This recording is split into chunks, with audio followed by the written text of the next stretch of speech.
everyone. Welcome to this week's midweek update. Years ago, old Blue Eyes, Frank Sinatra, released a song that he made famous, I Did It My Way. It's a story that epitomizes how he lived his life, and embedded within this song are basically a virtue and a fallacy. The virtue is, through all of life's hardest trials, there was a tendency or a tenacity that drove him forward to conquer each trial that he faced, and that's good. Yet, the fallacy is, as the song goes, I did it my way.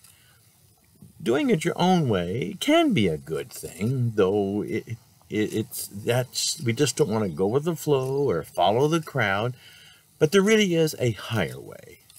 It's God's way. How does God lead in times like these? He is our compass. He is our guide.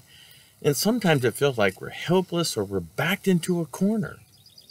This whole coronavirus pandemic thing going on is changing our lives in ways that we feel like we have no control over.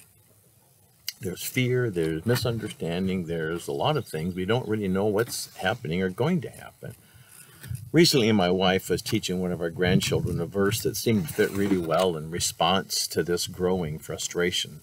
It's from Isaiah 41:10, and it says, Fear not, for I am with you. Be not dismayed, for I am your God.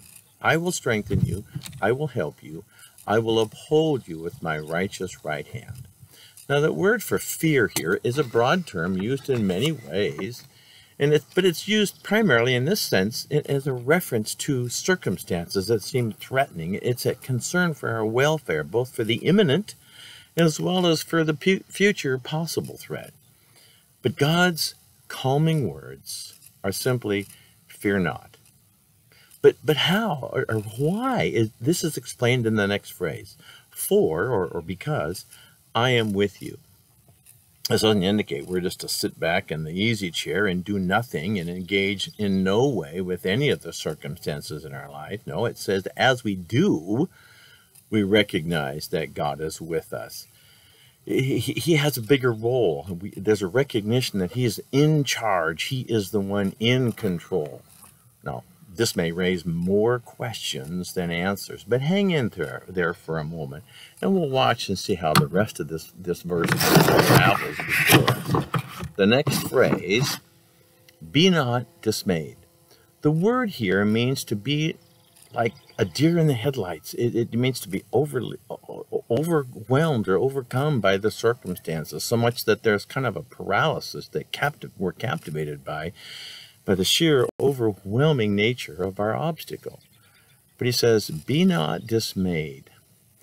Sometimes this requires just a refocus or to kind of snap out of what we're captured by and just go beyond it so that we're not captivated by the insurmountable nature of our circumstances. Now, the rest of the verse gives God's credentials for making such a command and why he is worthy of our calm trust. He says, for I am your God. I love that phrase, I am your God. There's a personal sense that God is not oblivious, he's not uncaring, he's not disengaged from our life or our circumstances. I am your God. He wants us to understand that we're right, he's right there in the midst of it with us. And he says, I will strengthen you. Well, there's a sense where we feel like we're at our weakest, we're at our wit's end. As we focus on him being our God, he undergirds us, comes along, and he strengthens us.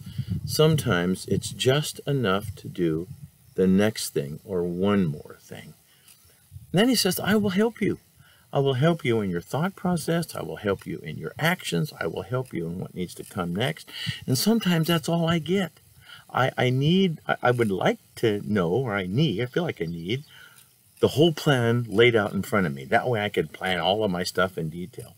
That doesn't always happen. In fact, that rarely happens. As God unfurls his plan, sometimes it's just the next step, the next thought, the next word, the next meeting, the next step I'm to take. He says, I will help you. I will help you. And then he says, I will uphold you with my righteous right hand. We know that to be Jesus. This isn't really a call to inaction, but to faithful action. Just a simple moment to stop, reflect on what God's ways are. He loves you. He's made you his own. He wants to strengthen you. He wants to help you. He wants to uphold you with his righteous right hand. There's one more quick passage I just want to read. It's a few chapters later in the book of Isaiah, in Isaiah 55, verses 8 and 9. And it says, let me read it for you here. For my thoughts are not your thoughts, neither are your ways my ways, declares the Lord. For as the heavens are higher than the earth, so are my ways than your ways, and my thoughts than your thoughts. Here it is. God is saying, even though I don't understand the routine, the plan, the details, I'm in charge. I've got this. Now, we engage to the degree that we have the wisdom to. Sometimes it's just the next step. I really want to know what I'm going to do down the line. But he doesn't let us know that if he doesn't think that that's part of his plan. So as we live each day at a time, each moment throughout the day, his ways are higher than our ways. His plans are higher than our plans. He promises to strengthen us, help us, and to uphold us with his righteous right hand. God bless you as you allow him the process to do so.